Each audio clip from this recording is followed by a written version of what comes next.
देख रहे हैं जेपीएस न्यूज। मैं हूं अंकिता सिंह। चंदौली जिले के अमोकपुर में जनवादी पार्टी द्वारा भाजपा हटाओ प्रदेश बचाओ जनवादी जनक्रांति महारैली का आयोजन किया गया। इस रैली में हजारों की संख्या में कार्यकर्ता पहुंचे और पार्टी के राष्ट्रीय अध्यक्ष डॉक्टर संजय सिंह चौहान का जोरदार स्वागत किया।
डॉक्टर संतोष कुमार जी स्मृति चिन्ह देते हुए और जोरदार तालियों के साथ स्वागत करिए। हम चाहेंगे कि श्री कृष्णानंद राय प्रदेश अध्यक्ष भूमिहार ब्राह्मण एकता मंच के उत्तर प्रदेश के आप जो है माननीय मुख्य अतिथि को माल्यार्पण कर रहे हैं, स्वागत कर रहे हैं माननीय कृष्णानंद राय जी। और अभी हमारे माननीय विशिष्ट अतिथि और माननीय विधायक जी के साथ श्री राम सेवक राजभर कोषाध्यक्ष आशीर्वाद अपना विचार रखने का काम करेंगे।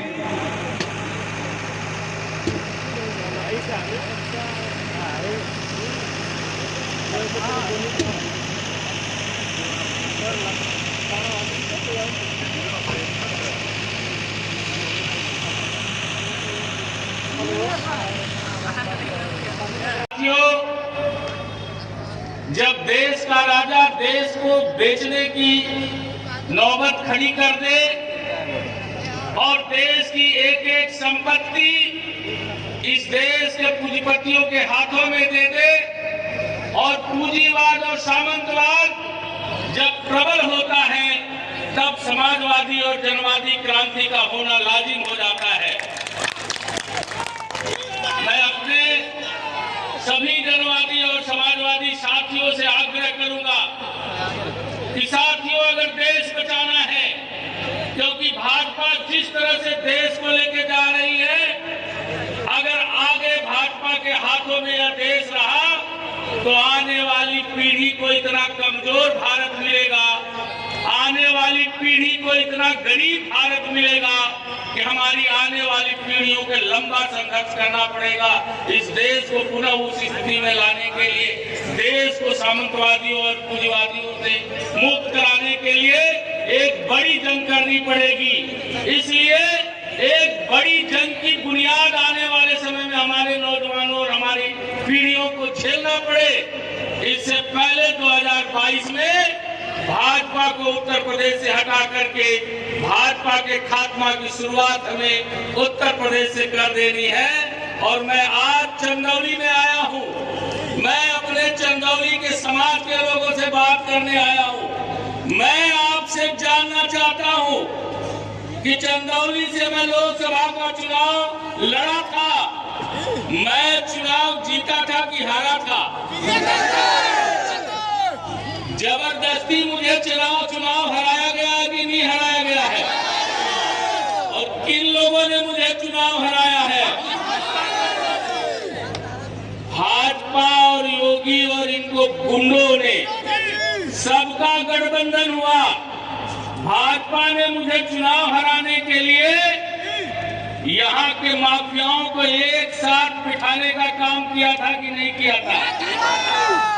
हमारे लोगों की बस्तियों में जबरदस्ती उनके पॉकेट में पैसा रख करके अंगुली पे स्याही लगाने का काम किया गया था कि नहीं किया गया था?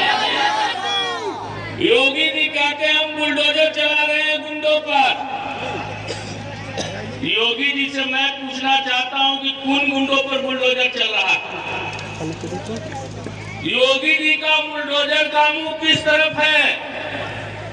जो विपक्ष में है, गुंडे हैं, ठीक है, उन पर तुम्हारा बुलडोजर चल रहा है, हम इसका विरोध नहीं करते हैं। लेकिन योगी जी, आप अपने पाले हुए गुंडों पर बुलडोजर कब चलाओगे? यह प्रश्न चिन्ह आपके सामने खड़ा है। आपको हराने के लिए इस बनारस मंडल के सारे माफिया एक साथ खड़े हो गए थे कि नहीं हो गए थे?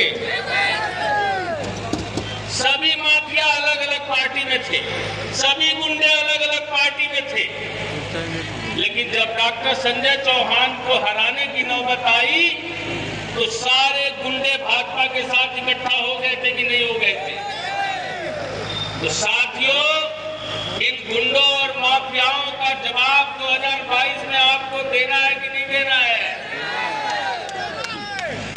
मैं जानता हूं चंदौली के लोगों, मेरे समाज के लोगों, कुछ गलतियां आपने भी किया है। इस बात को स्वीकार कर रहे हैं कि नहीं कर रहे? और आपने जिन दल पार्टी को वोट देने का काम किया, जिस भाजपा को वोट देने का काम किया, 2019 के लोकसभा के चुनाव में उत्तर प्रदेश में 80 लोकसभा सीट है। क्या एक भी सीट पर भाजपा ने किसी चौहान को टिकट देने का काम किया था? क्या नहीं किया था? नहीं किया था। लेकिन उसके बावजूद भी हमारे लोगों ने और इस चंदौली के भी कुछ हमारे भाइयों ने भाजपा को वोट देने का काम किया था कि नहीं किया? अब लाइन हुई। अब दूसरी तरफ देखो, भाजपा वोट लेती है और आपको राजनीतिक हिस्सेदारी भागीदारी के नाम पर एक टिकट भी नहीं देती। भाजपा नहीं चाहती है कि देश की संसद में कोई चौहान का बेटा बैठ करके चौहान समाज के मान सम्मान और स्वाभिमान की बात करे। तो मैं चुनाव जीत भी रहा था तो मुझे जबरदस्ती हराने का काम किया। एक तो भाजपा ने एक भी चौहान को टिकट नहीं दिया, दूसरे अगर एक चौहान टिकट पा भी गया तो लड़ भी रहा था तो उसको जबरदस्ती हराने का काम किया था। आज हम अखिलेश यादव जी के साथ खड़े। अखिलेश यादव जी के पास 35 टिकट था और यहाँ पर लड़ने वाले भी अखिलेश यादव जी के पास बहुत बड़े बड़े लोग थे, लेकिन उनका भी टिकट काट करके डॉक्टर संजय चौहान को देने का काम किया था कि नहीं किया था? क्योंकि अखिलेश जी की सोच थी कि समाज का व्यक्ति, समाज का बेटा इस देश की संसद में बैठे और इस समाज पर हो रही जुल्म और जाति के खिलाफ इस समाज की आवाज उठाए ताकि ये समाज मान सम्मान से जी सके। तो एक तरफ भाजपा सिर्फ आपका वोट लेकर के आपको अपना ललुआ वोटर बना करके रखना चाहती, दूसरी तरफ जनवादी पार्टी आपको इकट्ठा होकर के आपके अंदर खुदमुख्तारी पैदा करना चाहती है और आपके मान सम्मान और आपके स्वाभिमान के सवालों पर आपके साथ खड़े होकर के संघर्ष करना चाहती है।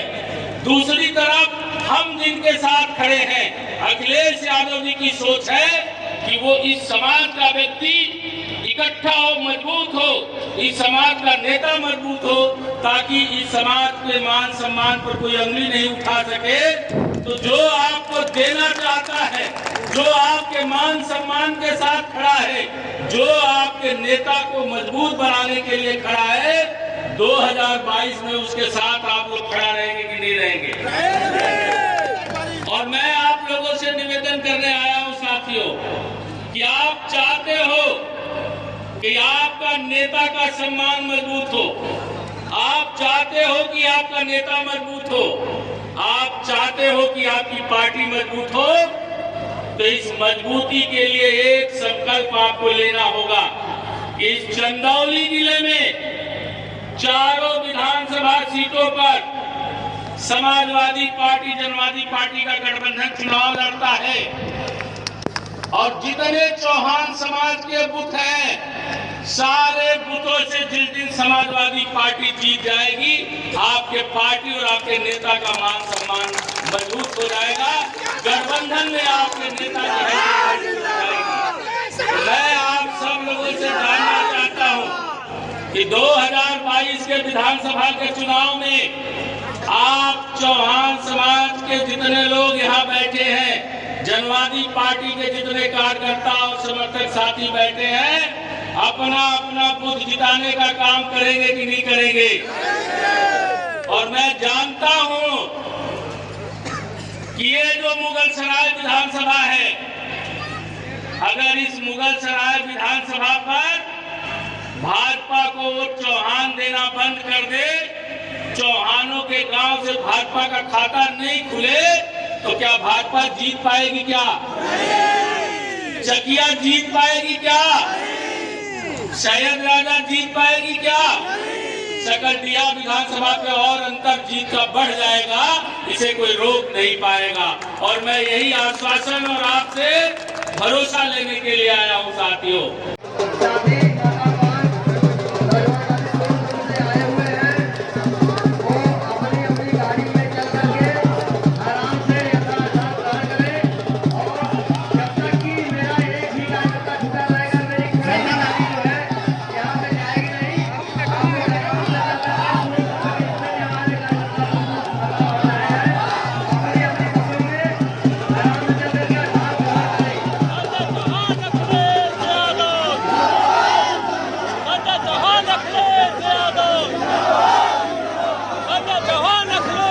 चाहेंगे इस कार्यक्रम के कार्यक्रम अध्यक्ष हमारे देववृंद दादा श्री के द्वारा कार्यक्रम का समापन घोषणा हो।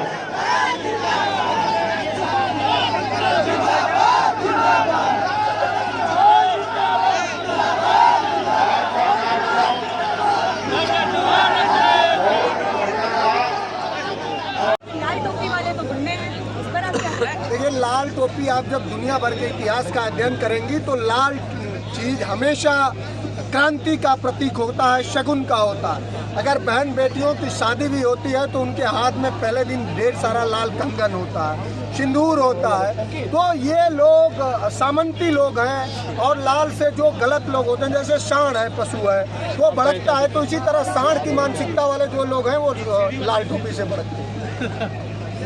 आज की जो रैली थी, इसका जो उद्देश्य था वो कहाँ तक सफल होता दिखता है? इस रैली में आपने देखा होगा कि सोनभद्र जो पूरे उत्तर प्रदेश के बॉर्डर, बिहार बॉर्डर से बिहार तक से भी लोग आए थे, हजारों लोग थे। इन लोगों ने ये संकल्प लिया है कि जनवादी और समाजवादी पार्टी का एक प्रचंड बहुमत की उत्तर प्रदेश में सरकार बनेगी और अखिलेश यादव जी जातिगत जनगणना करा के दलितों, वंचितों का, उसका राजनीतिक, सामाजिक, आर्थिक और यहाँ तक कि उसका सांस्कृतिक हक भी अखिलेश यादव जी ये सुनिश्चित करेंगे कि अब दलितों, पिछड़ों का बेटा 5 किलो अनाज पर नहीं बल्कि बड़ी बड़ी गाड़ियों में चलेगा, बड़े बड़े संस्थानों में शिक्षा देगा।